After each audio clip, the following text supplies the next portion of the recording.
Welcome back to the show, everybody. This is the Upper Tier Podcast. It's Thursday, but It's it's not not Noel. Thursday. Not the Upper Tier Podcast. This is the show of shows. Let's just set that right. If you're going to listen to a podcast this week, or you're going to tune in and watch a podcast, this is the only podcast you should be watching and tuning into. All the rest are imitations. All the rest are second tier or indie shit. We are the fucking show. Pardon my French. The whole effing show, yeah? The Absolutely, whole brother. effing show. Well, as Absolutely. always, it's Thursday. We would normally bring you Thursday tier talk, but not this week. And not for a number of weeks. We're going to be bringing you kind of alternative, different shows, as they say. Tonight, we're going to be doing a Champions League preview. We're going to be talking some transfer business, mainly around United and Liverpool this week, but also have a lot of transfer news there as well. We're going to be talking about the new rules coming in for the Carabao Cup next season. Get Darren's thoughts on them. We're also going to be talking about the new transfer rules at Man United and get Darren's thoughts on them. And of course, we're going to be congratulating Olympiacos, the first team in Greek football history to land a major trophy. So there you go. I'm looking forward to it. Good. So if you could subscribe to the channel, forward to it. Hit the bell notification button and drop a like on the video. But before we start, I have a cheap plug to put in. Oh, cheap plug. This movie is out now, The Black Yelp. I don't know if you've seen it, Darren. It's directed by one John Connors, who you would know from Love Hate fame. I do, yeah. John doesn't live that far from here. I know John quite well. And he also did Cardboard Gangsters as well. But this movie's out now. The link is in the chat. It's also in the description. And it's also on the slide there. It can be purchased for $12.99 if you could show your support. The story centers around a lad, a small-time drug dealer on the street called Canto, who's trying to get off the street and re-establish his relationship with his dad. Casper is in it as well, Casper from Versatile. It's about that. But it also uncovers some of the dark side of some of the institutions in Ireland at the moment that are going on and stuff like that as well. So if you are a fan, and that's why it's been kind of tamed down, it's very difficult to promote it. So if you are a fan of the likes of Love, Hate and Kin and Cardboard Gangsters and stuff like that, this might be right up your street. And it might be one that you want to download and watch with the missus or the girlfriend or at the weekend.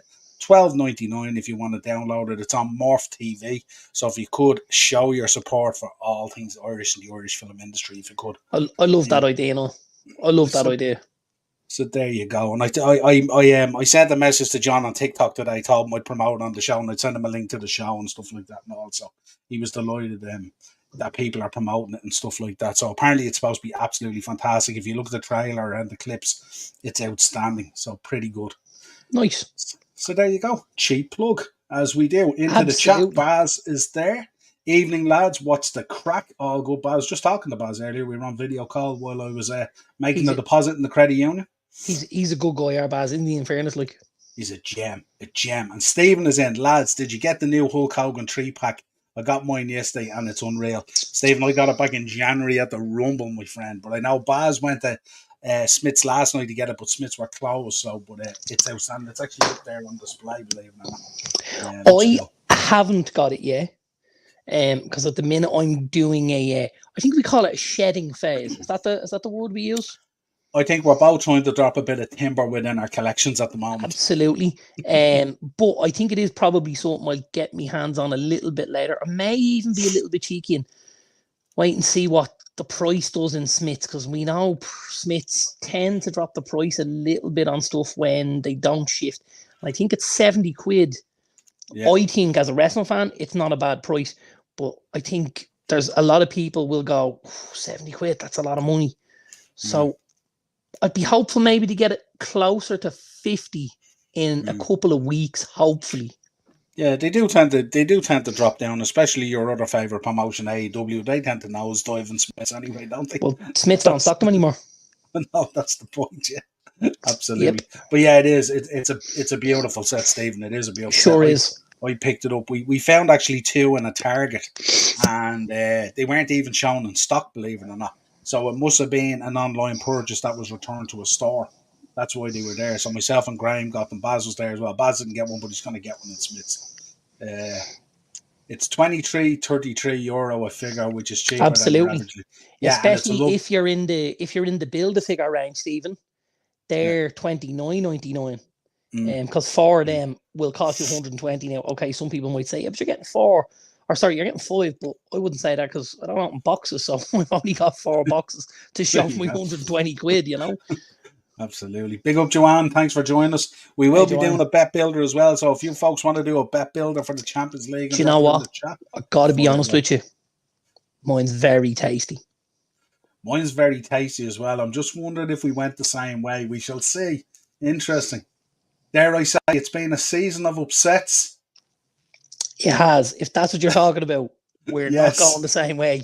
Perfect. However, okay, I can still give you some really, really good odds for like very little, very little outlay and risk. Yeah, I think so. Yeah, I think so. absolutely. I think, I won't go too far, but I think, really only one of mine is a stretch.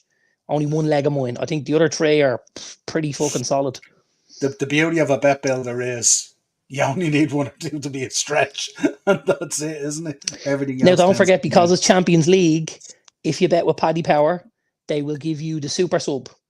Yeah. So if your player is replaced, injured, or there's a tactical switch and stuff like that, if you have them for a card or for a goal or assist, it will go to the player that takes their place, which I gotta say, I think that's phenomenal because it just gives you longevity out of your bet. You get 90 minutes out of your bet, which is super. And actually, this season, it's got me a bet up because one of the guys I had to get a card went off, and I went, oh no. And his replacement came on and got one and won me a nice few pounds. So it was very good. Happy days. Yeah. And it's nice as well, especially if you're in an accumulator or a bet builder or something like that. To continue on your bet is great regardless, So, absolutely. They're giving you good value for money there, I forgot to do up a slide today. I was going to do up a slide today, but you hit me up today with a couple of pictures. Do you want to inform our audience? Blue Lucasade. Blue Lucasade. So, see, people are going to start to realise what goes on in our conversations during the day. So I visited a petrol station earlier, and it's a petrol station I visit quite frequently, probably. And a regular conversation that we have about stuff as well. Yeah, absolutely. But about 5 days of the week, I would probably visit this place. And I was there today, and I said, what am I getting to drink here? And I looked, and I said, Blue Lucasade. I said, have you tried that yet? And you were like, what? And I was like, Blue Lucasade. And he was like, no, haven't even seen it. So there was 2 Blue Lucasades. There was the, I need to go have a look here. I know the fizzy one, which is the regular Lucasade that I got, was called Blue Burst. It was called Blue Burst. Yeah. And then the other one, the Lucasade Sport, was called Blue Force. Now, again, we had this conversation, and as I had my hand on the bottle in the fridge, you were like, well, it's obviously Blue Raspberry. And I was like, yeah, well, that's probably a good shout. Which is okay.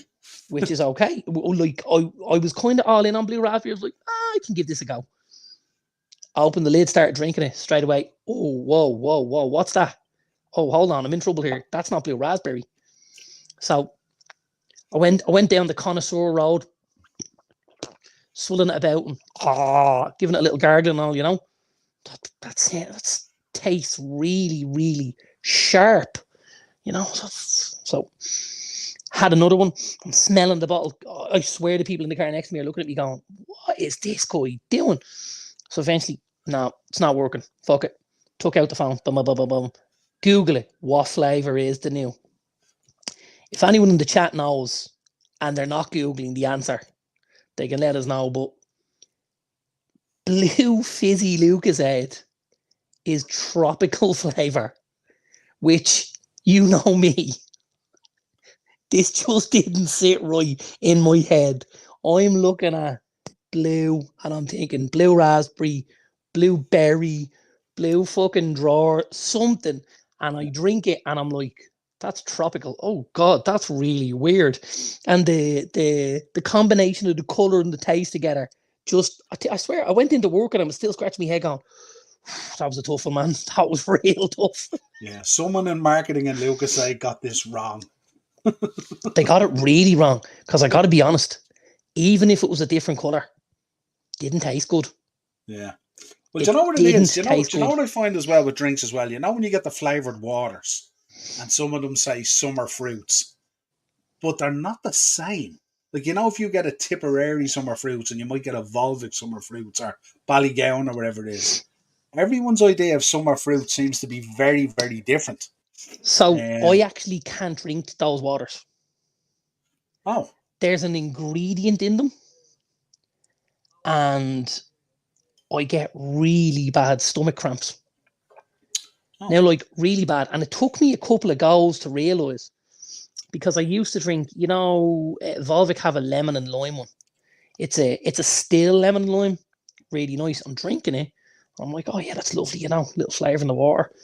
That's grand. I go home, I'm like, fucking hell, I'm in bits. What have I eaten? Like, I'm like, maybe it's that lasagna I had for lunch. No, it wasn't that. This happened 2 or 3 times. And then I saw somebody on social media talking about these drinks. And it was a girl, and she was talking about how she had to stop drinking them because of how bad the cramps were that she was having from this flavoured water. And I was like, oh my God, it's the water. So, of course, just to nail this down, I went out the next day, hit up the garage, bottle of Volvic, lemon and lime, drank it. I'd say within about 2 hours, 2.5 hours of drinking it, my stomach's in knots, and I'm like, oh God, like this. And I'm like, I can feel it, like, and it's the flavoured water. One of the ingredients, I hit her up, I know this girl wasn't. What's the story with the water? She's a personal trainer. She's a PT. And she says it's an ingredient. She said some people just can't digest it and handle it. I said, I've been in bits with it.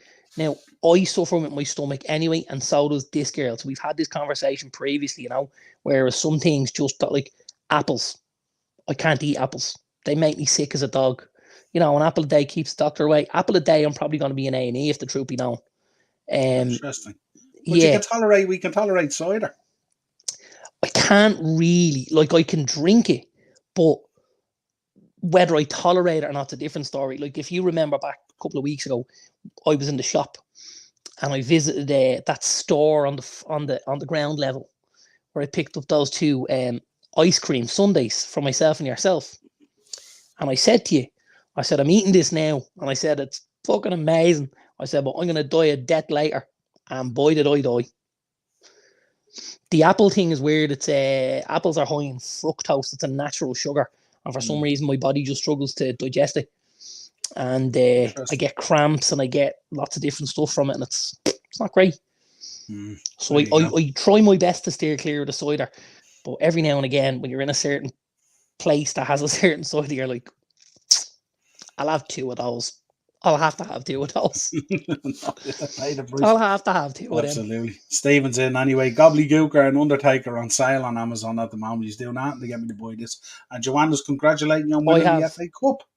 Thank you very much, Joanne. Thank you very much. It was, I had a great Ted. Well, I haven't tried the sports one. I thought the fizzy one was very meh. I was like, oh my God, that's tough. Going back to Joanne, obviously, I haven't been here since Saturday. And since our triumphant victory in the FA Cup, I was so happy. Obviously, as a fan, lifting trophies is what it's all about. That's kind of why you have so many unhappy Arsenal fans. But I was very, very happy for Ten Hag. I got to be honest, because I think he's taken an awful lot of unnecessary heat over the last little while. We've spoken about this, and I've kind of pinned me flag to the mast and said I don't think he should be removed. And I said we should give him till Christmas. So he had a good season the first year, and the second season was kind of like second season syndrome, and that happens lots of teams when they come up into the league. And if they can just stay in the league and consolidate, you can kind of see them kick on. And that would be my hope with the manager and stuff like that the message gets across a little bit better next season. And obviously with the building up of the backroom staff around him, he'll have the support systems in place to further what we want to do as a club. So for me, I'd like to see him stay. And I was so delighted that he was able to pick up a victory. And I wasn't shocked because, again, I'd said this to you. I thought after the way we went through the quarters against you and the semis against Coventry, like, you know, that game against Coventry, we were out of that game twice. I sat and watched my 9-year-old on the bed here, watch it on the telly and cry twice when the first goal, when the Coventry goal was scored in extra time and VAR gave us a reprieve. And then when we missed the first penalty, both times he cried. And eventually, not so long ago, which I brought up on Saturday, by the way, I said, don't forget, this is the competition you cried about a couple of weeks ago. I said, look, they're up there lifting it. Football can be a funny old game at times. You can go from 0 to hero very, very quickly. Yeah, absolutely. No, we haven't tried them, Joanne, but they sound that cherry bakewells. Like apple pie flavour and wow. For Arteta getting 20 million a new contract, unbelievable, Jeff. I doubt that very much. He's getting that much. I'd be surprised if that's the case. I think it's very harsh calling him for Arteta as well. That's a regular. That's a regular. I think he's done a sterling job at Arsenal to turn them into what they are. I don't think Arsenal are finished yet. I think with a couple of well placed additions, I think we could see Arsenal win a league title this year. I do. Yeah, linked with some interesting players as well. We will chat about that as well. Yeah, Ponytail Pete. Absolutely. First of all, before we get into the Champions League, congratulations to Olympiacos. I have to say, last night it was a tough old game to endure. Sure was. At times, you know, it was kind of back and forth, but just lacked an awful lot of quality, and it begged the question how Aston Villa didn't get there. Really, you know, with the quality they possess. But Olympiacos getting over the line. Yeah, I think Villa will look at it as an opportunity missed. Yeah, massive. But I do feel like what happened last night was both teams had big wins in those semi-finals to get them to that stage. Like Fiorentina beat Roma and Olympiacos beat Aston Villa. Now, for all the money in the world, we'd have said the final was going to be Aston Villa and Roma, right? Yeah, 100%. So it looked like they were spent last night, and it looked like, you know, after the season finishes and stuff like that, and you've got a game like this and it's tough to get yourself back up, and there was a lot of, you know, fear that we don't want to give this away. We don't want to do anything silly, and it did become a very slow game of chess at times, you know. Whereas, you know, I think sometimes with some of the other teams, they go and try and blow a team out of the water, which is what we like to see. I think last night was more about not being out of the game by half time and not being out of the game. Because again, if those two teams are watching the Europa League final a couple of weeks ago, they're probably looking at Leverkusen at half time going, these guys are out of game here at this stage. We have to make sure we're in this for the second game, because Leverkusen are as good a team as anyone at the minute, and if it can happen to them, it can happen to anybody, you know. But really delighted for Olympiacos, got to say. If I think back to United's Champions League days, we've had quite a couple of twos and fro's with Olympiacos over the years and stuff like that. I remember back Paul Scholes chipped one of the keepers, didn't he, in Old Trafford? It was one of the Olympiacos keepers. But we've had some good ding-dong battles with them. They've always been a decent European team, would always make stuff quite difficult for you, especially in Greece and stuff like that. And I think for the Greek fans, like they are at times starved of success, but they are great fans. They are good fans. They're good football loving fans, you know. So yeah, it was good to see. It was good to see. Yeah, I think Stevie scored a goal against him as well, didn't he? The Andy Gray one, you beauty. That's right. That was Olympiacos. That's right. That was Olympiacos. Yeah, 100%. That's right. Yeah. They gave us a lot of problems that night, if I remember. They've always done. They've always made stuff tricky and difficult in that Champions League or that UEFA Cup and stuff. It's never a team you want to draw because you know, shit, we've got to go to Greece, and not only is it a 4-hour trek, but it's a tough game in heat on shitty pitches with fans on top of you. You know, very, very passionate fans, and these guys are going to make it really tough. And you know something, they play the same brand of football even when they're away. So it's interesting. Yeah, they try. They don't play with a fear of trying to bring you back there. They want to go back there with something. I've no idea, Joanne, that Global Soccer Awards. It's, I don't know. To me, I think there's just too much of these awards now and stuff like that. And all. And I just don't. I don't get it. You know what I mean? It's a weird one, you know. So, but Yeah, who knows? I don't even know which way. I don't know which way these ones are voted on around like that. Are they voted on by peers? Are they voted on by fans? Are they voted on by A federations? panel. Yeah, I'm not Yeah, sure. yeah, I'm not It too did sure. seem a bit strange though. Yeah, absolutely, And I mean that with absolutely. the greatest respect, because anyone that knows I'm an Arteta fan. Mm. But I do think it was ever so slightly misplaced as well, Yeah, absolutely, What a absolutely. player he was, by the way. Yeah, there Oh you my go, isn't it? God. Yeah. Absolutely. Yeah, but congratulations to them, and the celebrations and the scenes were unbelievable. Yeah. And also looking at the Turkish league as well with Galatasaray and Fenerbahce. Galatasaray winning the league with 102 points. Fenerbahce losing the league on 99 points. Lost one game all season. Yeah, that's right.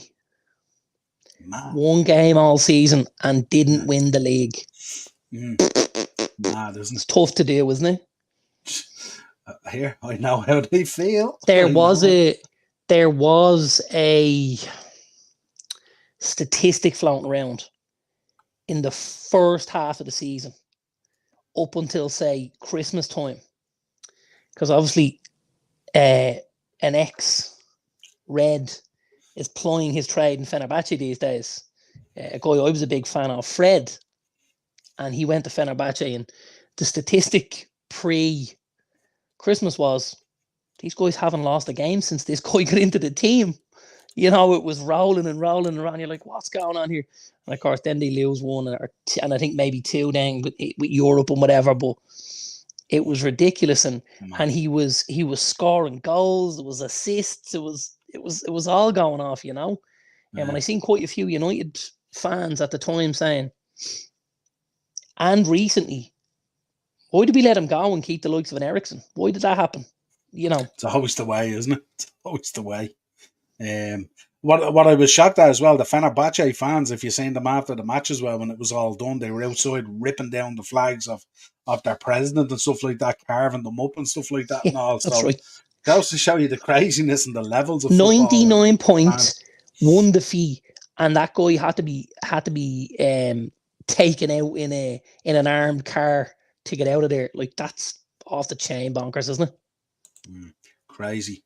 Misplaced isn't the word. He ain't won nothing. Well, he's after winning an award there now, so Sure who did. knows? What's the crack, Niall and Darren? How are you, Henry? Big up. Hey, Henry. Good to see you, my friend.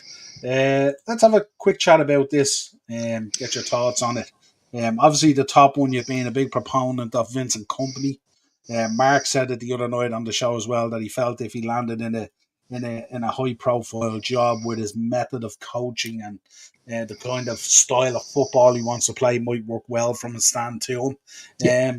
Give me your quick thoughts on him. Obviously, I know how you feel about it and some of that, but obviously, I want to get your thoughts on Maraska as well at Chelsea. I do think, there's a lot of people right now probably looking at Bayern Munich going, this is madness. But at the same time, I kind of feel like there's a lot of method to their madness. And as you've said, the style and the brand of football that he played with Burnley in the Championship, we know the Championship is a really, really difficult league. For me, it's the toughest league.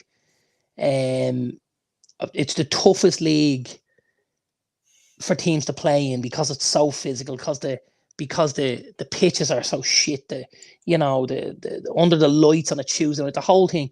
He played some of the best brand and style of football you could possibly see anywhere in Europe in that league with a Burnley side that wasn't filled with superstars and players who were above their level. He got them doing it with a very bog standard kind of squad. I'll have any money you like that doesn't happen.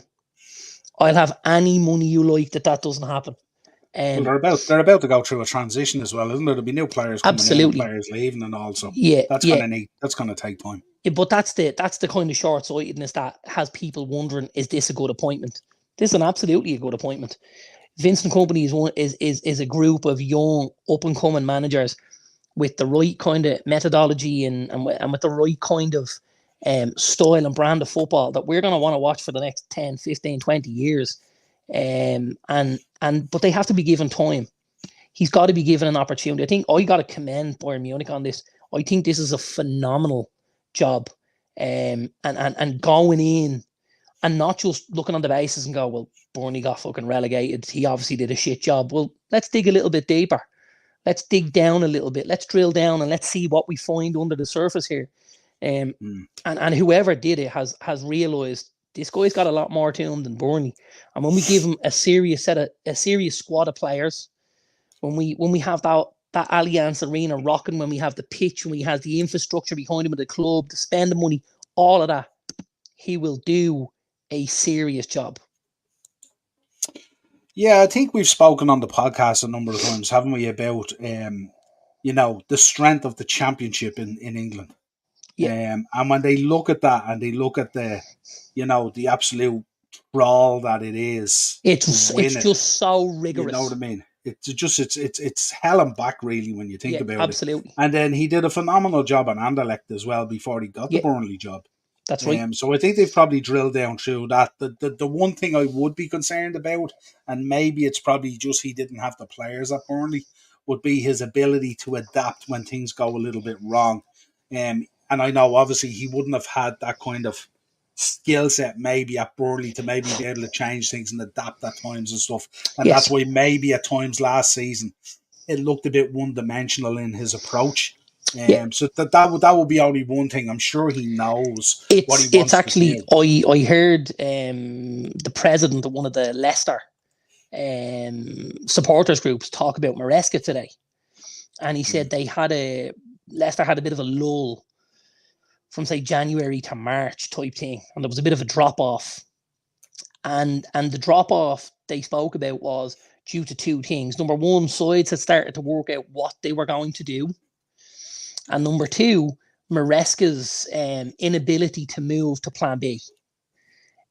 So that's probably something you're going to look at both guys and say, okay, we have a methodology, we have, a way we want to play, we have a style, we have all of this, and that's wonderful. But football at the end of the day is also about wins and losses.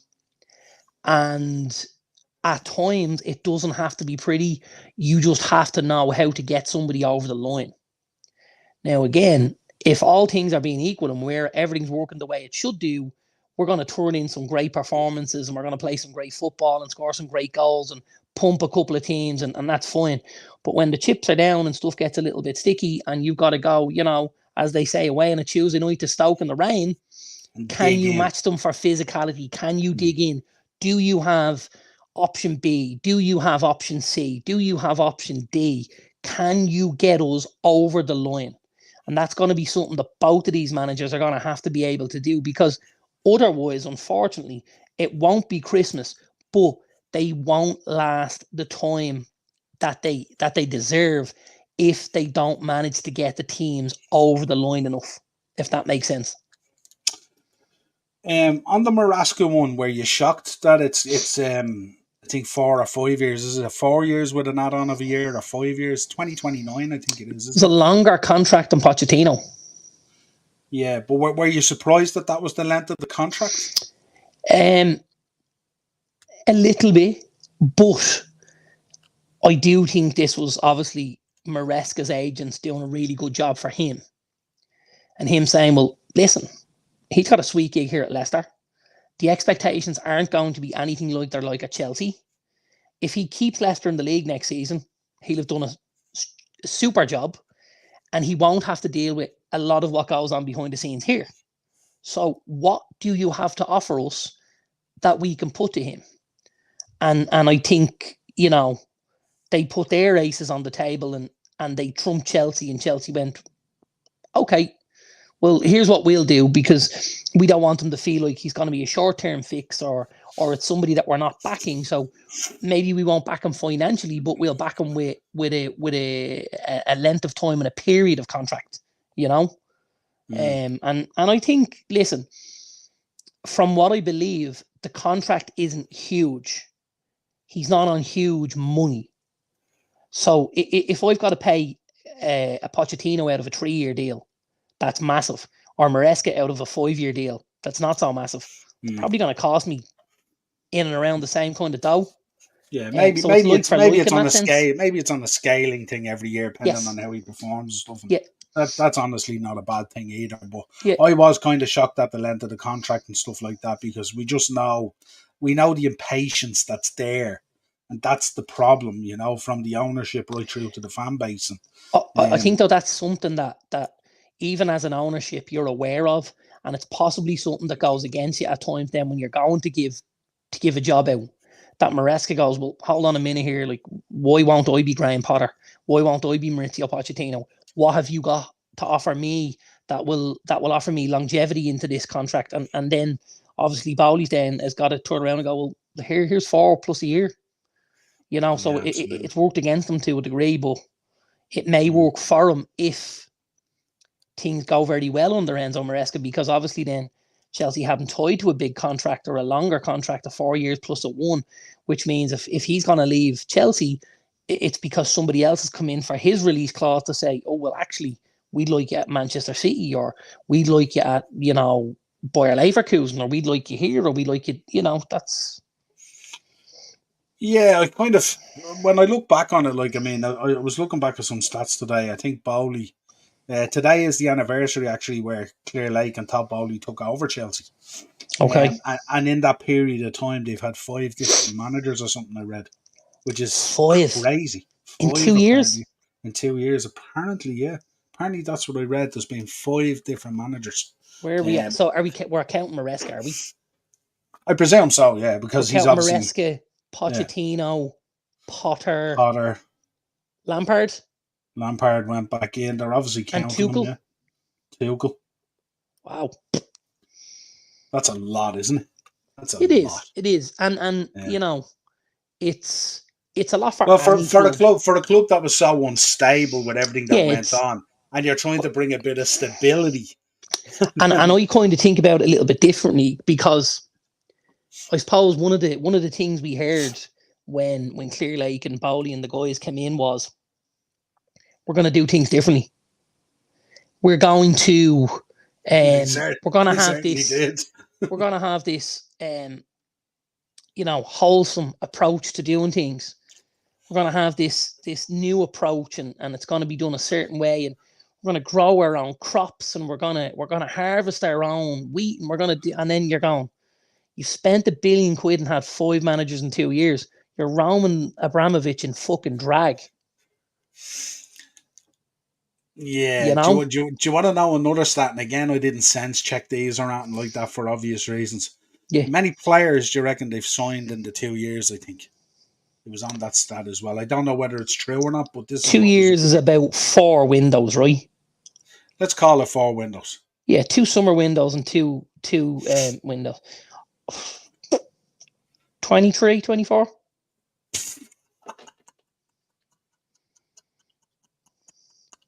Are you serious? How many? Apparently, on the tweet I seen today that mentioned the managers and all, apparently it's 131 players. Apparently, yeah. Now, obviously, there's youth in there and everything else, and academy players and all. That's got to be counting ladies as well in the whole shooting match. I haven't got a clue, but since they've taken over in 2 years, just on basic match, 4 windows, 130. That's 30 odd players a window. We know that didn't happen. Well, there you go. That's well across the board they're talking about now, I presume.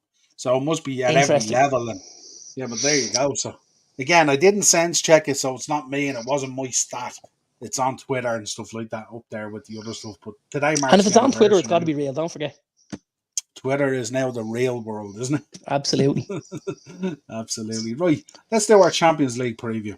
Let's. And then we'll get into some transfers and stuff. Here's our 2 teams. Might have changed slightly. I know Tchouameni was just a knock, so he may be available. Yeah. But I don't think he's been starting anyway. I think he's been coming from the bench anyway. But interesting things. The only times he started was when he started at centre back rather than centre midfield. Yeah. 2 interesting ones we probably want to talk about, obviously on both sides. Tony Cruz bowing out. What a phenomenal player he's been, and what a servant he's been to Real Madrid, and how he's entertained us over how many years this age, himself and Modric in there and stuff.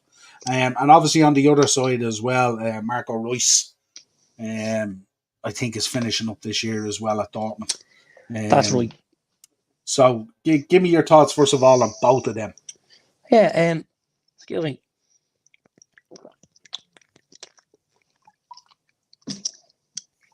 Sorry, gotta wet me whistle. Oh, blackcurrant there. Apple. That Apple. my one's actually, yeah, my one's I think apple and blackcurrant or summer fruits There or you something. go. One of them. There you go. Yeah. Yeah, two phenomenal footballers, two very, very different footballers. Like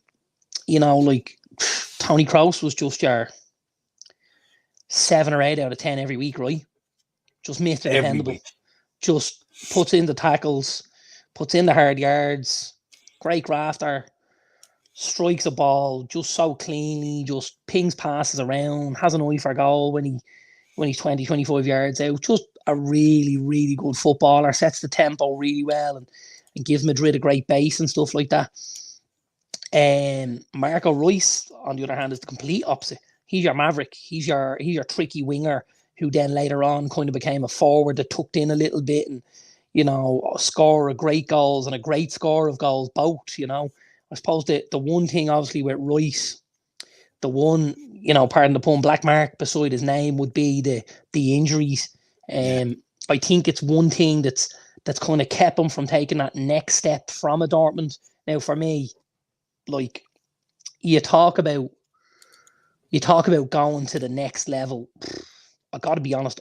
I think Dortmund, for me, are a club that are at a certain level, and I don't necessarily think you need to step up. I think Dortmund's a really, really special place to play football. For as a footballer, I think we can all go and chase our Barcelonas and our Real Madrids and our Liverpools and our Man Uniteds and stuff, but I do think there's a lot to be said for making yourself a club legend at a club like Borussia Dortmund. I do. I have to be honest.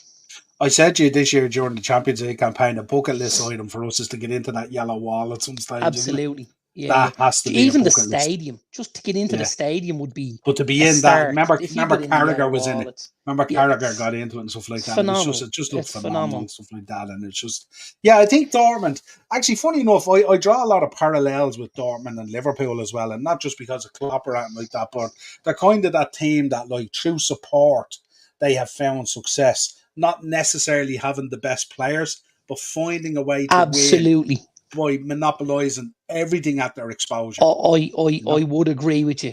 I would agree with you. Yeah, and similarly, and it's difficult to say now, but at times I used to find parallels between United and Bayern. They were kind of that juggernaut, and that was just churning and churning.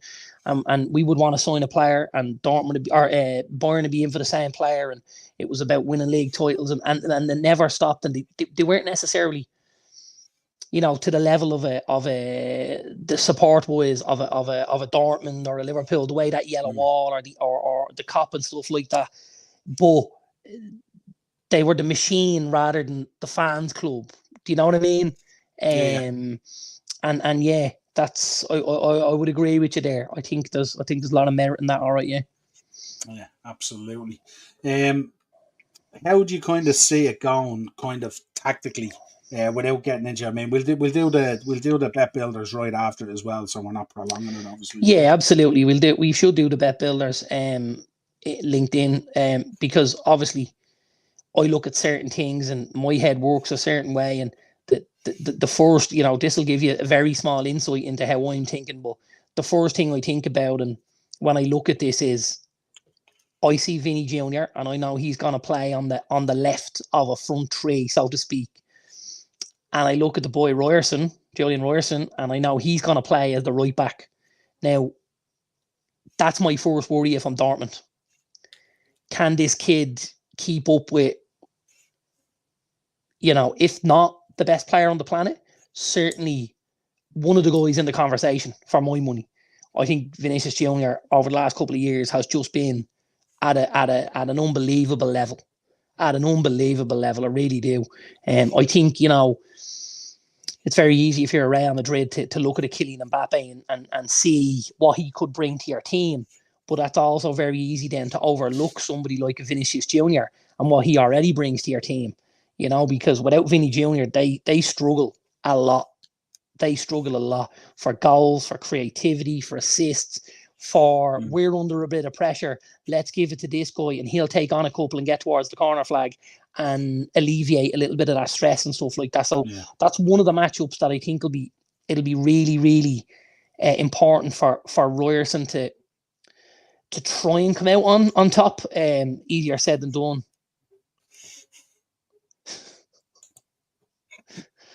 I don't know.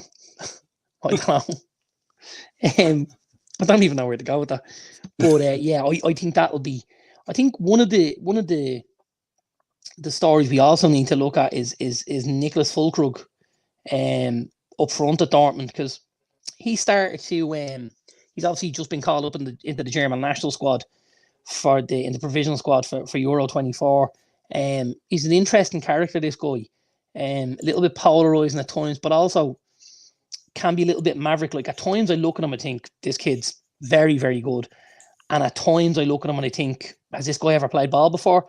He falls between the lines of magnificent or misery seeking, and I'm just like, if Dortmund are going to be in this game at the weekend, he's got to be at it. They all have to be at it.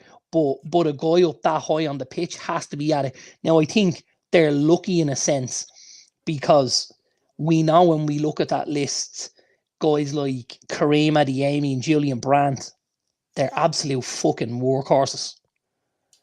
They're workhorses. And they will work Madrid everywhere all over that park. And they will give them a lot to think about. Sancho has been okay. He's had highs and lows since he's gone back to Dortmund. I think the best game he had was the semi-final. He had a really good semi-final. If he follows on from that, he could star in this final, but it's hard to know what you're going to get from a Jadon Sancho at the minute. I'm not sure he knows, so it's difficult for the rest of us, The boy Adeyemi's been very impressive, hasn't he? Very impressive. Very, very impressive. Like, I think there's two things I look at when I'm looking at a footballer. Well, there's three. One, what's his work rate like? Because, no matter what your level of ability, if you don't have work rate, you're only going to get to a certain level. That glass ceiling's going to come down on top of you pretty quickly. The boy Adeyemi's work rate is scary. He is up and down, up and down. And then I look at what level you're playing at.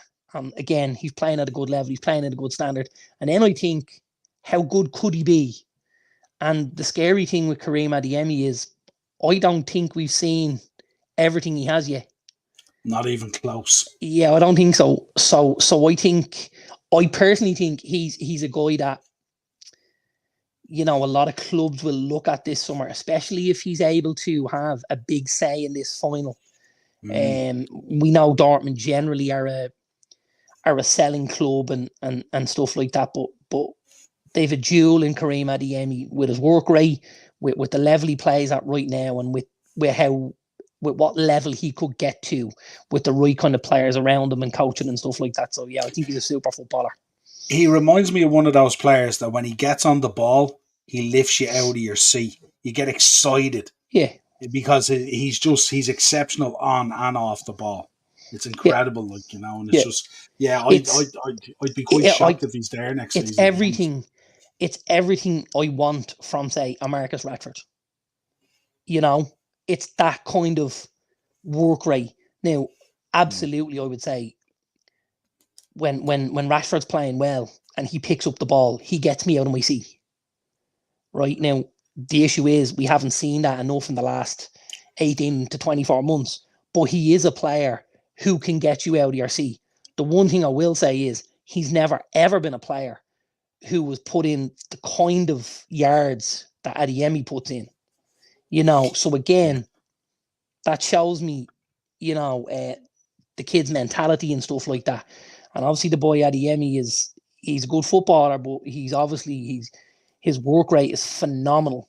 And when you want to win things and you're a Dortmund and you're plying your trade at a certain financial level, you need to get every little bit out of that orange. And that's Kareem Adeyemi to a T. Yeah, absolutely. What about the boy Madsen? He's had a decent season as well. What's happened there? He got left out of the Euro squad, which was quite disappointing. Yeah, initially he played with Burnley. He's a Chelsea player, and he was on loan at Burnley, and he was very, very good at Burnley. And I think Burnley wanted to try and do some sort of a deal, but maybe the money wasn't there, or it was a different sort of a level and stuff like that. And then you had clubs, obviously, like Dortmund getting involved and stuff. Don't forget, like the boy Nathan Tella, who was at Burnley last season, Xavi Alonso signed for Bayer Leverkusen. He was on loan at Burnley. He was a Southampton player. Leverkusen stepped in and took him. In the same way, Maatsen was at Burnley under a Vincent Kompany, played some great football, went back to Chelsea. It didn't work there for him. And then he's ended up at Dortmund now. A super footballer, again, a great engine. I think for me, he's got to get a little bit better defensively. I think he's in the Trent Alexander-Arnold mode. Now, I don't say that, he's not taking free kicks and pinging balls in from 30 yards away, but he's a very aggressive fullback. He looks to link up the play very, very high up the pitch. And that's fine if you're playing home against Mainz on a Saturday evening and you're 3 or 4 up. But if you're in a Champions League final and you're facing up against Rodrigo or Vinny Jr. swapping wings or Jude Bellingham, I think he's got a little bit to do to kind of stay at that level, Yeah, you need someone. Anyway. You need the likes of a Hummels beside you, educating you, saying hold your line, hold your position, absolutely, and stuff yeah. like that. Well, just you need a guy like a Hummels going for the first 15 minutes, kid. Don't leave our half. Yeah, careful regardless now. of yeah. How for the for the first 15 minutes, let's just keep it tight. Let's find a foothold in the game. This for me was the most important thing about our display last weekend. We obviously went a goal down in a minute in last year's FA Cup final. And, of course, there was gags going on in the house. And I said, oh, well, look, we've lasted longer than we did last year. But the important thing was get a foothold in the game. We let City have the ball, but we let them have it in places where they couldn't hurt us. And we allowed ourselves to grow into the game really, really well. And I think that's something Dortmund have to try and do. If Madrid score in the first 15 to 20 minutes, this could be a long night at the office. We've seen Madrid spank teams in Champions League finals 3 or 4-0. If Dortmund concede in the first 20 minutes, that's what will happen. Yeah. Interesting breakdown. Right, give us your bet builder. Yeah, so I suppose with what I've just said there, right, you can put together my bet builder. So I've only got 4 legs, which doesn't seem a whole lot, especially when we drill down a little bit. I've gone with Real Madrid to win. I've gone with Vinicius Jr. to score. I've gone with the boy Julian Ryerson, who marks Vinicius Jr. to be shown a card. And I've gone with Nicholas Fulkrug to score. That's it. Madrid to win, 2 goal scorers, and a card.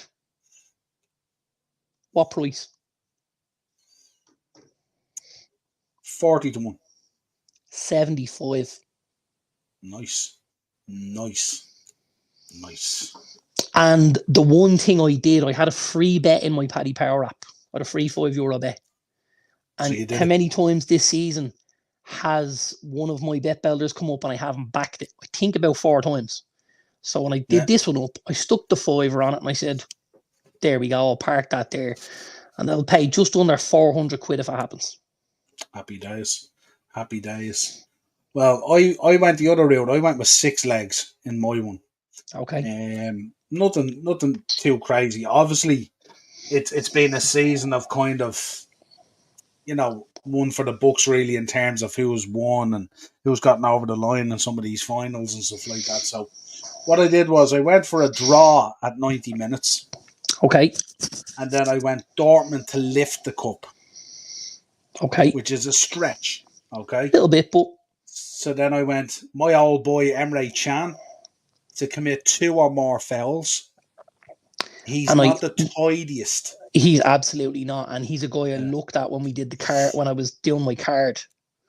And likes a tackle our Emre.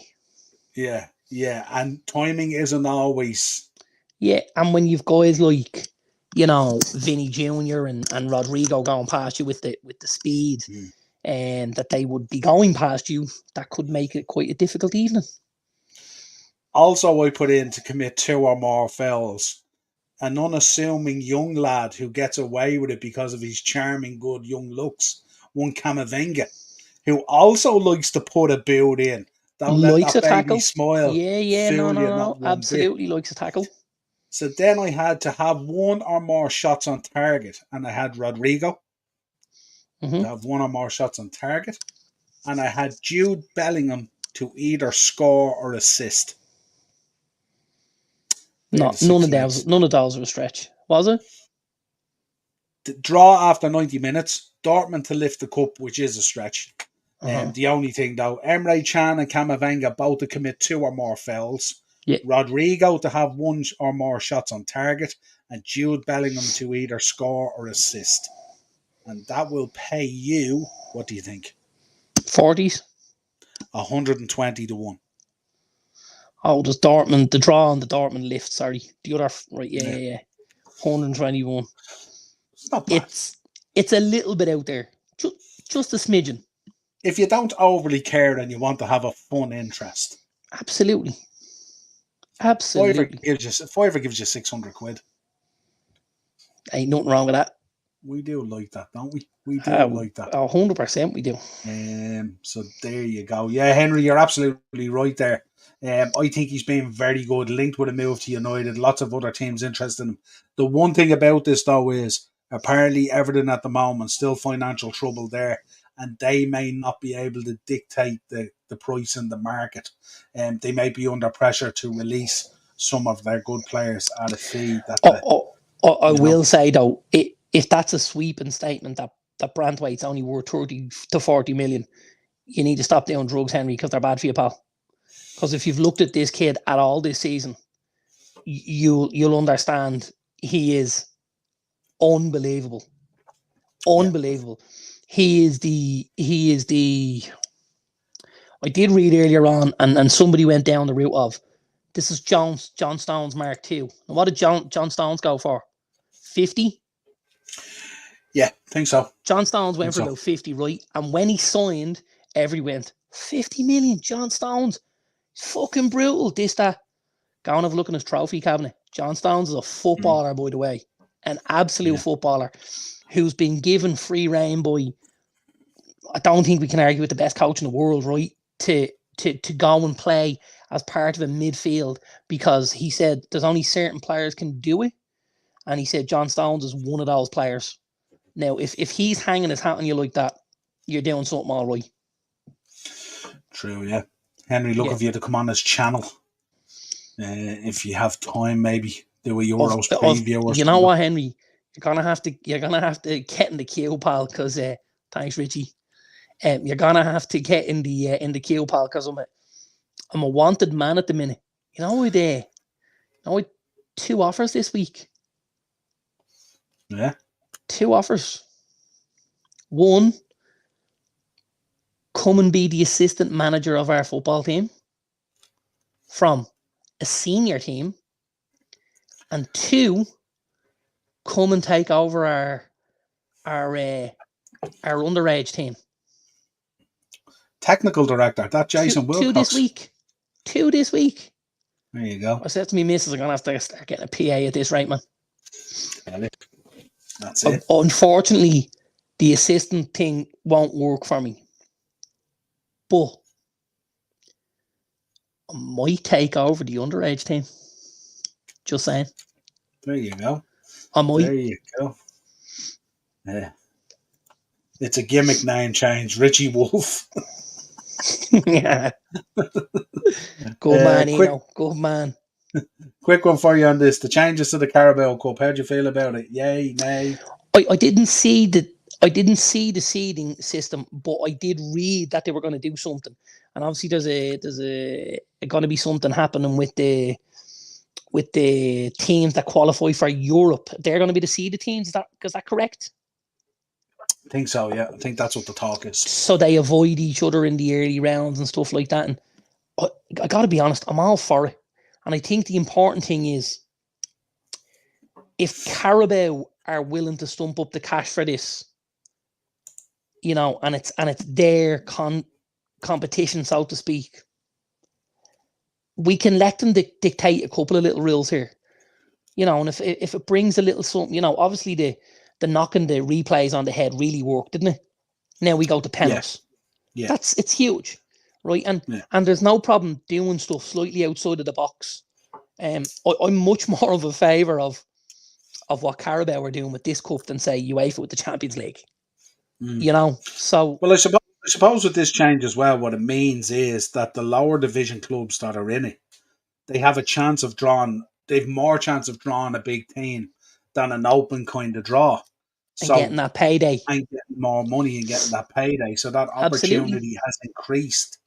Yeah. And then it also means that for Carabao, when we get to the likes of the quarterfinals, we should in theory have like 8 Premier League teams, which brings them views, which brings them, a return on their investment. And, let's not forget, Carabao are a business, but they're putting their money where their mouth is here, and they're stumping up the sponsorship for this trophy. We've seen this over the years be the Coca-Cola Cup, the Worthington Cup, the Carabao Cup. What else have we seen? There's been a couple of these names, and when businesses put their money where their mouth is and step up, I think they should be allowed to have a little bit of a say in how things go and stuff like that, Yeah. Absolutely. I think it's an interesting development, and I think something. I think people are starting to come around to the fact as well that these 2 domestic cups are really, really important. I said it to you last weekend. I'd love to be at a Wembley final last weekend. You know what I mean? And it just goes to show. When somebody like Manchester City turned the league into almost a one-horse race, that's 19 other teams in that league that need to look for a different opportunity to lift the trophy. And for a couple of years, and I got to be honest, my own club were at fault in this, where we snubbed our nose at the Carabao or at the FA Cup when we wanted to play in World Club Championships and stuff like that. For managers especially, this trophy is extremely important. This was a foothold for Eric Ten Hag, obviously, in year 1. He led with the Carabao. He's now gone on to an FA Cup, which is a step up on the Carabao. And next season, who knows what happens. And very, very important. So yeah, I think a lot of clubs will be looking at this now and go, you know what, yeah, we want to get certain amount of game time for some of our youngsters, but we want to get fucking deep in here so we have an opportunity to get to Wembley and to lift that trophy and get the bump. And that's important. I say to people all the time, most clubs only have 3 trophies to aim for every year. Yeah, absolutely. And most of them aren't really aiming for the Premier League, so that leaves 2. That leaves 2. And I think it's like, I've known with my own club has generally, always tried to do its best in terms of the domestic cups, to the fault of sometimes hampering league runs and stuff like that and all. So, but still, as we say, you can't win a treble or you can't win a double unless you win one of these, isn't it? That's absolutely. The way it goes, So, let's talk about these new rules. Get your thoughts on them. These rules that have come out from United in terms of how they kind of want to do business. How do you feel about it? Any comment on any of the 5? To be honest with you, I do like a lot of it. I do like a lot of it. This is something we've talked about a lot behind the scenes, where I always kind of harp back to the the whole thing of Bayern Munich having a structure behind them and you've a director of football and you've a board and stuff that are signing players, and that's dictated by the manager. He wants a position, and then the guys, and I like that because they all fit into the model, which means if the manager changes, you still have players to play the same, but not style only that, when you go into the market to do a transfer, most teams then know your way of doing business, and this is how it's done, and you're not barrel bombed in these deals. Yeah. So it's good from that point of view as well. Another thing that I like about it is when we talk about number 3, the style of play is to be set by technical director Jason Wilcox. He's not gonna set this initially with the first team. This will be set at underage levels, and then guys that come through the system, all synergy, right? We all play the same formation. We all play a pressing game from the front with a defensive midfielder, with somebody with inverted wingers, with fullbacks that go on the out. This will be heavily thought out. This is going to be a not an experiment, but this is going to be trial and error to a degree until it's nailed down. And when it's nailed down, this is how we do it. This is what we look for in our players. We look for a certain amount of athleticism. We look for, me more than anybody, I think now we need to be looking far more into the individual as much as anything. Because if you look at some of the signings we've made over the last number of years and the issues that have arose when they came, Anthony, Jadon Sancho, Rashford's obviously come through the system, Mason Greenwood, Jesse Lingard, Paul Pogba, a lot of these Sanchez, guys, Di Maria, right? A lot of that. This has got to be there's got to be a lot of digging done and almost not a personality test, but there's got to be some sort of screening test to find out how does this kid deal under the pressure of carrying that badge around. Because let's not forget, and no matter what football club you support, that badge weighs heavily on a lot of guys who put it on. And I think the importance at United is, regardless of how good or bad the player is, can they carry the jersey? Because if they can, for me, it's half the battle. You can coach players to be better players. It's very, very difficult when you're dealing with an individual who can't go out and do this week in, week out because, mentally they're not at that level. Mentally, they don't think that way. There's a lot of things. Yeah, absolutely. I think it was evident with us this year, actually, because when we got all those injuries and he brought those younger players in, they came in and it felt kind of a little bit seamless. Okay, obviously they weren't operating at that level and stuff like that, but they came in, they understood how we played, they understood what Jurgen wanted them to do. There was a structure to it. They weren't square didn't pegs seem in all over the round place. holes. Yeah, absolutely. So from that I point agree of view, with you, and that was something I would say over the last number of years that's frustrated me massively with United, but also has frustrated me to watch as a United fan at Liverpool. Robertson's out this week. We're playing Tsimikas. Tsimikas goes out and does the job pretty similarly to how Robertson does. You guys get over the line and have another 3 points. Well, we have to take out 2 or 3 players, and all of a sudden we can't play football. And I think that's something that has to change. There's got to be a very clear and obvious way of doing that job. If my job is to be the defensive midfielder, there's 3 or 4 things that are in my remit. Well, if I come out, they find the closest match that can go in there, do the same job, and stay within the same remit, thus keeping the team moving without one of the cogs in the wheel, so to speak, It also gives you an opportunity during the season on certain matches to actually give some of these players as well a little bit of experience in those situations, and they grow from that as well, and I suppose on that journey as well, we have to accept the fact that, like I said it this season on so many podcasts, I'm a big fan of Jarrell Kwanzaa. He's going to make mistakes. That's just the nature of the beast. But you have to understand, on the journey that you're on, there's so much more positives than negatives and stuff like that. And he will grow and evolve into a very good central defender. Absolutely. But people just have to be conscious of that. He won't grow and evolve eating chewing gum on the bench. Yeah, exactly. So you have to put him in there at certain times as well. He has to. And and I know, and this isn't just football. This is that game we play called life. The best lessons I've ever learned were the ones where I almost lost my hand because I got burned for putting it too close to that fire, And when you get that burn, you go, whoa, can't do that again. And that's And that's what happens to footballers as well. You know, they make a mistake and they realise that didn't work. I can't make that same mistake again if I want to keep moving in that way. Yeah. The one thing I love most about this, well, there's quite a lot I love about it, by the way. I do love that we're not looking at, you know, guys over the age of 25 necessarily, because I think that's something that we've fallen into over the last couple of years. You know, we need somebody to play such and such. Get an older guy, he's cheap. You know, we'll fill a hole with a Wout Weghorst, an Edison Cavani, a Christian Eriksen, Sergio Reguilon, a Johnny Evans. I don't believe any of those signings happen at Liverpool.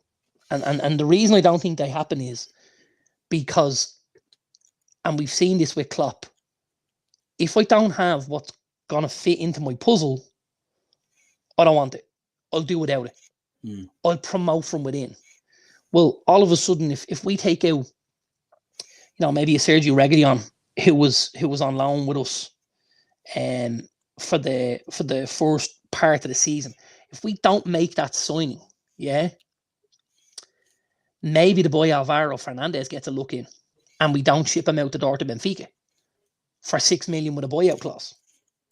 You know, if we don't have Johnny Evans, does Willie Campbell get more game time? And develop. If we don't have Christian Eriksen, does Kobe Mainoo play before that? You know, if we don't have an Edison Cavani, does, you know, the junior striker underneath get game time that's valuable within that team and that structure? That's what we want. We want to create superstars, not buy them. And for that to happen, they need to be given opportunities. And when you put guys 28, 29, 30 years of age in front of 18-year-olds and 19-year-olds, you block their path. Yeah, you're nearly letting directors of football off the hook, really, of doing their job, aren't you, really, when you do that? Absolutely. Because we can all go out and identify the 28, 29 and 30-year-olds out there that we would drop into our team and stuff like that. But it's finding that guy either in the academy or finding that guy that can move into that position and stuff like that. Absolutely. Is a much more difficult task. I do love the manager's going to be asked what position he wants. So if he feels we need a right back, Ineos will send a list of 3 signings, and the manager will say, this is my first choice, this is my second choice, and this is my third choice. And then the club will do their best to get number 1. And if they don't get 1, they'll try and get 2. And if they don't get 2, they'll go to 3. But like, that's all fucking logical shit that should have been happening up to now. You know, this is going into this kind of thing. Although with United always under the microscope, so their stuff comes out like this and you get to see it. A lot of clubs are probably putting a lot of this stuff in place anyway without just putting it out there. I think a lot of clubs would have it in place. The issue at United is it hasn't been. Yeah. But this is going to be a huge adjustment, isn't it? As we talk about not so much managers anymore, but head coaches, and how that's all evolving at the moment. How do you see the likes of Erik ten Hag adjusting to that? Because it's obviously going to be an adjustment for him. Because obviously he's been doing a lot of this outside of this, basically. He is, but I don't think it's necessarily a bad thing that Eric now only needs to focus on, you know, a team and tactics. Like that's his job. His job should have never been, you know, to go and pick an Anthony. Should have never been to pick an Anthony. Like that's, you know, because in hindsight, you know, I know he obviously had Anthony at Ajax with him and stuff like that, but if there's no one there to say to him, "Well, hold on a minute here now, like we're not going that way. We're not going that way for a number of reasons. Number 1, you know, he's a feisty little fucker. Number 2, we know the Air Division is probably a step below the Championship, and we know number 3 that this figure isn't anywhere near where it needs to be, right? Yeah. So if you look at somebody like an Endrick, the boy who's just signed for Real Madrid from Brazil. Now, it's 50 odd million, if I'm right, 50 to 60 million. Something like that, yeah. Now, at 50 to 60 million, already you can see he's gone further than Anthony, right? Oh, it's At not even a 50 to question, is 60. it? At 50 to Yeah. 60. And Yeah. we've spent almost 100 on this guy who, at times, struggles to get a fucking jersey over his head. You know, or when asked to do a job for a team, right? Very good. Interesting. I still think he's going to end up in the White House, by the way. It's weird, isn't it? Mental. Fucking mental. Will he be pardoning himself at this stage? Because you know, if that's true, if those 34 charges are true, right? If what Jerry's saying there has just happened, this is only going to make the Trump fans worse. Yeah. This is only going to make them go that little bit further. And this is only going to make them get out in force and make sure when voting day comes, these guys are out in fucking force. Haircut match. Jesus. Jesus Christ. Yeah, it's going to be mental. If you're Bobby Lashley, yeah, are you looking over your shoulder ever so slightly? You got Umaga, who's, God rest his soul, not with us anymore. Yeah. You got Vince, who most likely I think will probably see the inside of a cell. For a short period anyway. I would think. And you've got Donald, who, if he doesn't end up in the White House, he's going to end up in the jailhouse. So, like, Bobby Lashley must be looking at this going, maybe me getting buried in the with the street profits isn't the worst thing that could happen. Yeah, the hurt business. The hurt business ain't hurt me that much. Not as much as it's hurting Donald and Vince. Yeah, absolutely. Yeah, interesting. Let's touch on United transfers. We won't touch on the Liverpool ones tonight, obviously, because of time and stuff like that. But pulled off just a few shots here today. Talk of Joe Felix and Mason Greenwood. Talks of Brantwaite. Talks of Elise. Danny, is it Danny Olmo? And Todibo, or whatever it is, and also Joshua Zirkzee, and also Marcus Rashford to Arsenal. Will they give us Bukayo Saka in return? No, but they might give you 80 million fresh ones. I don't believe if anyone put 80 million on the table for us, we could say no to Marcus Rashford. Going. If someone offered us 80 million, I would pack his bags and give him a piggyback to London. Because I think at the minute, could you see him going to somewhere like Arsenal and actually finding himself again, if you like? Well, listen, here's the first thing I'll say. If he goes and plays under Mikel Arteta, he will 110% be a better player than you've seen at Old Trafford. That's a fact. That's a fact for me. I think from a United point of view, what does 80 million get you? 80 million could get you a Jean-Claire Todibo and a Jared Brantwaite. Now, if we look at how we would replace Marcus Rashford, we'd replace him with Alejandro Garnacho. We're not at any great loss there, I would say, at the minute. You put two centre-backs into our team at the minute, though, and I think that gives it a huge lift. Huge. And I did see something touted today where I saw a couple of people talk to them about the fact that maybe if they went into the market for two centre-backs and the boy Brantwaite was one of the ones they got, you may see Lisandro Martinez go to the left-back slot. So you could end up with a thing where you had Dalot and Martinez as your fullbacks and Brantwaite and Todibo in the centre. Now, is that a massive upgrade on what we have right now? Massive.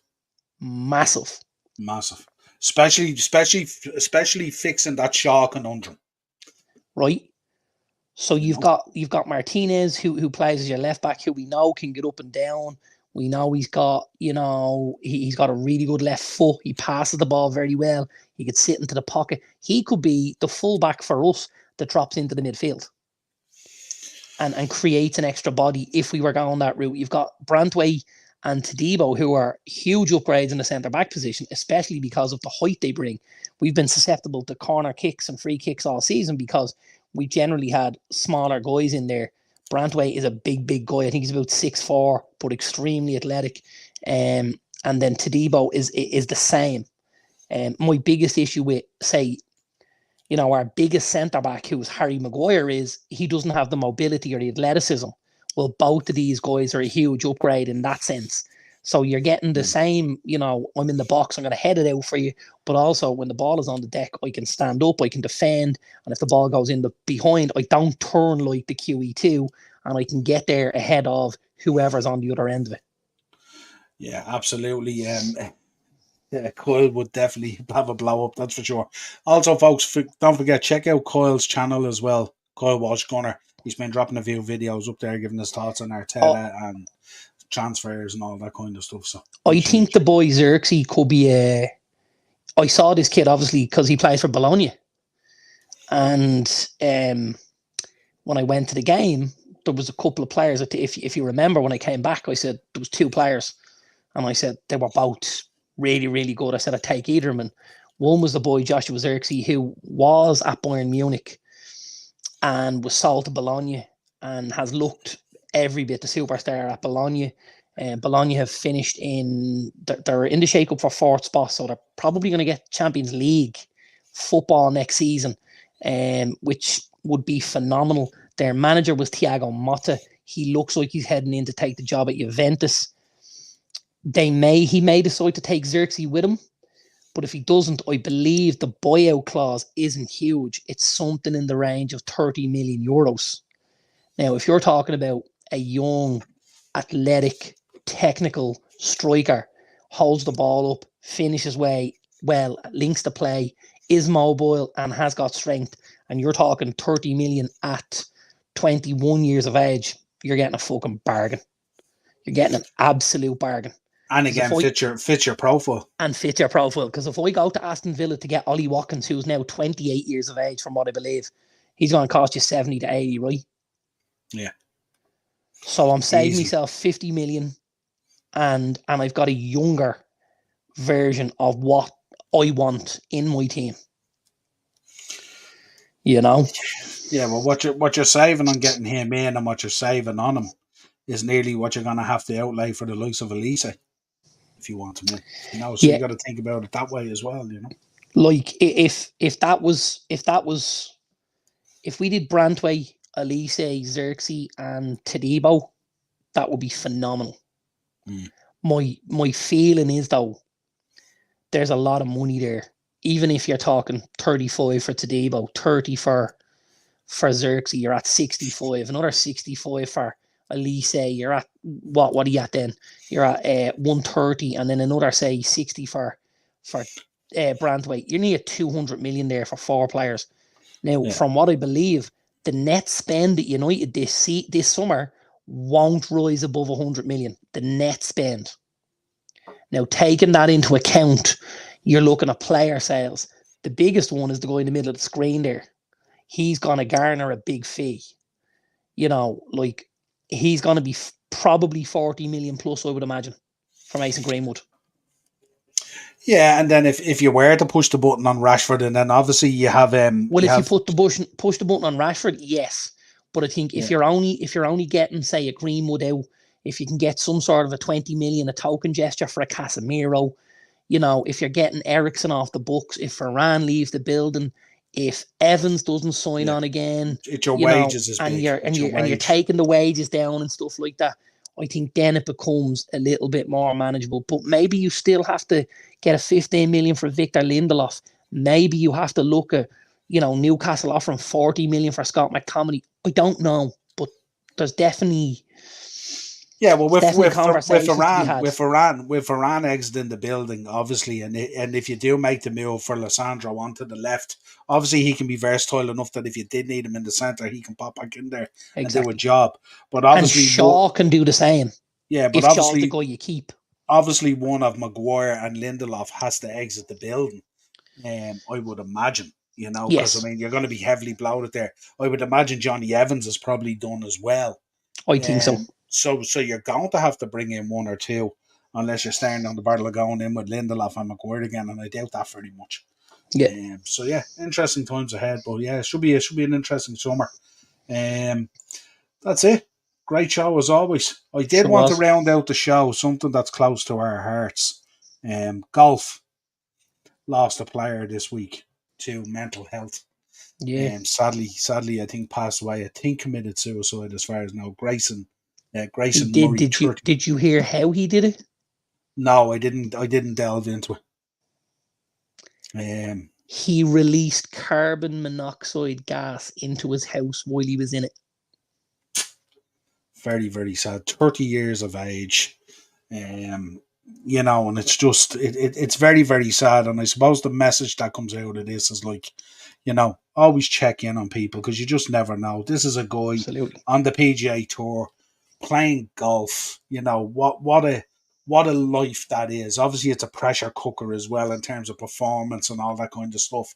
But I mean, to have that opportunity and to operate at that level, Yeah, regardless of your world ranking or whatever it is, at 30 years of age as well, your whole life is really ahead of you, really. And absolutely. very, very sad. So our thoughts and prayers, of course, go out to the Murray family, of course. Very, very sad. And they've had a number of issues there. He has struggled for a while. There's stories that have come out about how he's given And interviews it's where and it's he's mentioned at so times he's wanted to check out and stuff like that and all. So and it's very, so very sad. like from the outside, so unobvious.